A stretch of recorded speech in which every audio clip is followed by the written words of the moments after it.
ஆதவனின்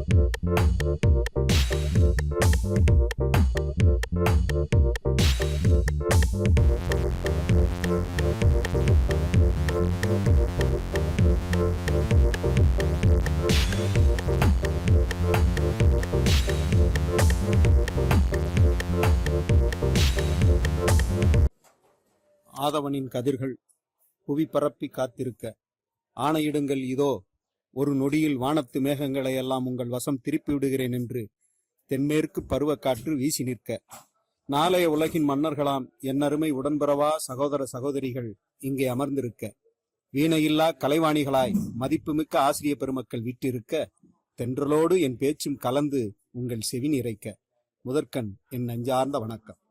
பறவையாகி வானத்தில் பறக்க ஆசைதான், மீன்களாகி நீரில் நீந்தவும் ஆசைதான், ஓடும் நதியாய் புவிப்பந்தின் மேனியெங்கும் நெளிந்து ஓட ஆசைதான்.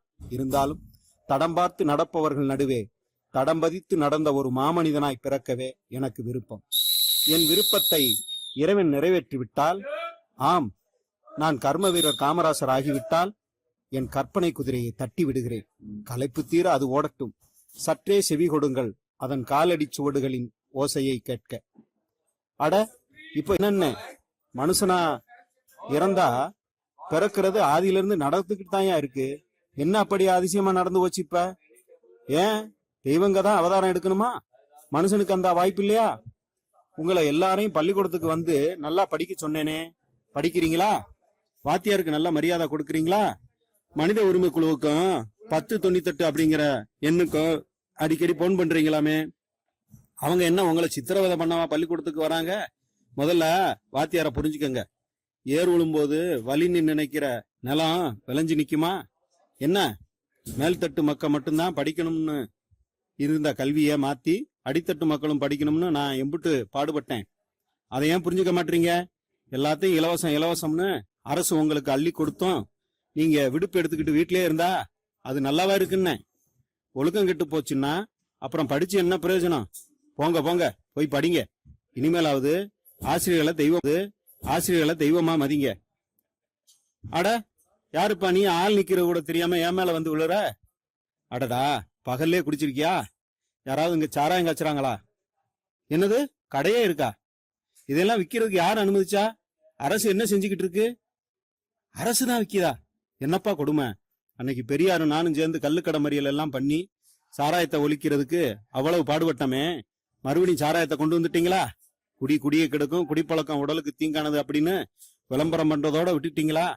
அதை நடைமுறைப்படுத்த வேண்டாமா? அப்பனை குடிக்க வச்சு பிள்ளைய வைக்கிற அநாயகரமான செயலை நான் எப்பவும் செய்ய மாட்டேன்னு அன்னைக்கு சொன்னது இன்னமும் எனக்கு ஞாபகத்துல இருக்கு. மக்களே, நீங்க மறந்துட்டீங்களா? மக்கள் தப்பு செஞ்சா ஆட்சியாளர்கள் நாங்க கேட்போம், ஆட்சியாளர் தப்பு செஞ்சா நீங்க தான் கேட்கணும். ஓட்டுரிமை உங்ககிட்ட தானே இருக்கு. அதெல்லாம் என்ன பண்றீங்க? 500க்கும் 1000த்துக்கு விற்கிறதுக்கு அது என்ன கடை பண்டமான்னு? இது என்ன கிறுக்குத்தனமாவில் தொழிற்சாலை, நிலக்கரி சுரங்கம், சக்கர ஆலை, இப்படி பல ஆலைகளை நான் ஏற்படுத்திட்டு போனேனே. இதெல்லாம் நல்லா இயங்கிட்டு இருக்கா? சரி சரி, மின்சாரம் எல்லாம் உங்களுக்கு தடையில்லாம கிடைக்குதா? நான் கட்டி வச்ச அணைக்கட்டுகள்ல இருந்து நீர் மின்சாரம் எடுக்கிறதுக்கும் வழி செஞ்சுட்டு போனேனே. எல்லாம் உங்க நன்மைக்காகத்தான் செஞ்சேன். இன்னமும் கர்நாடகா கேரளாக்காரங்க தண்ணி விடுறதுக்கு அப்பப்போ தகராறு பண்ணிக்கிட்டு தானே இருக்காங்களா?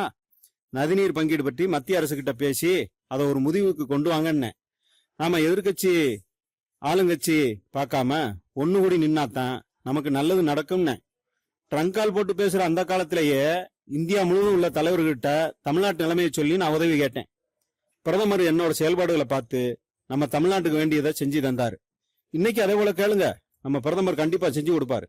மக்களுக்காகத்தானே நாம இருக்கோம். நாம வாழ்றதுக்காக மக்களை பயன்படுத்திக்கிட்டா அது தப்பு இல்லையா? காலத்துக்கும் நம்ம பேர் சொல்ற மாதிரி ஏதாவது செய்யுங்க. ஆளாளுக்கு சட்டசபை பையில போன வச்சுக்கிட்டு திரியுறீங்க, ஆனா ஒருத்தர் கூட பேசிக்கிற மாட்டீங்க. இது என்ன நாகரிகம்? மக்கள் தொகை அதிகமா பெருகி போச்சு, நான் இல்லைன்னு சொல்லல.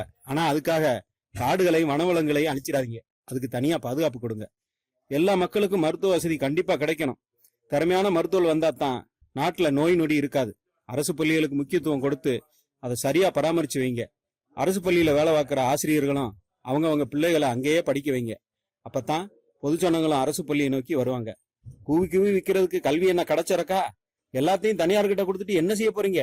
மக்களுக்காக வேலை செய்யறதுக்கு தான் கலெக்டர்ல இருந்து அத்தனை அதிகாரிகள் இருக்கீங்க. பாமர மக்களுக்கு அரசோட திட்டத்தை புரிய வைங்க. சுத்தம், சுகாதாரம், கல்வி, தொற்று நோய் பரவல் பத்தி விளக்கமா சொல்லுங்க. அவங்கவங்களுக்கு சேவை செய்வதற்கு தான் நாம இருக்கோம் அவங்க நம்ப ஆரம்பிச்சிட்டாங்கன்னா அதுதான் ஒரு நல்ல ஆட்சியோட அடையாளம். என்ன நான் சொல்றது புரியுதா? என்ன மக்களை சந்திக்க முதலமைச்சரும் அமைச்சர்கள் வந்தா ஏன் இவ்வளவு பகட்டா வரவேற்கிறீங்க? அந்த காசுல ஏழை பாளைகளுக்கு ஏதாவது செய்யுங்க. என்ன புரியுதா? 10-15 கார்ல ஊர்வலமா போறது பெருமை இல்ல. 10 பேர் நம்மளை மதிக்கிற மாதிரி நாம செயல்படணும். அதான் முக்கியம். தம்பி, என்ன நல்லா படிக்கிறியா? இப்பதான் 14 வகையான இலவச பொருட்களை பள்ளிக்கூடத்துக்கு கொண்டு வந்து அரசு கொடுக்குதாமே. பேருந்து பயணம், மிதிவண்டி, கணிப்பொறி, உதவித்தொகை இத்தனை வாங்கிட்டு நீ படிக்க மாட்டேன்னு சொன்னேன்னா அது உனக்கு நல்லதில்ல, உன்னை பெத்தவங்களுக்கு நல்லதில்ல. போய் நல்லா படி. கல்வி கண் திறந்த காமராசர்னு நான் பிறந்த நாளா கல்வி வளர்ச்சி நாளா அறிவிச்சிட்டு கொண்டாடுனா மட்டும் போதாது. அது உண்மையிலேயே உன் வாழ்க்கையில ஒரு மாற்றத்தை கொடுக்கணும். என்ன புரிஞ்சுதா? ஆகட்டும், பார்க்கலாம்னே. நான் வரட்டான்னே. கற்பனை குதிரை தன் குளம்படி சத்தத்தை இத்தோடு நிறுத்தி கொண்டது. என் கருத்தில் பிழை இருந்தால் பொறுத்தல்க. காது கொடுத்த அத்தனை பேருக்கும் என் நன்றிகளும் வணக்கங்களும்.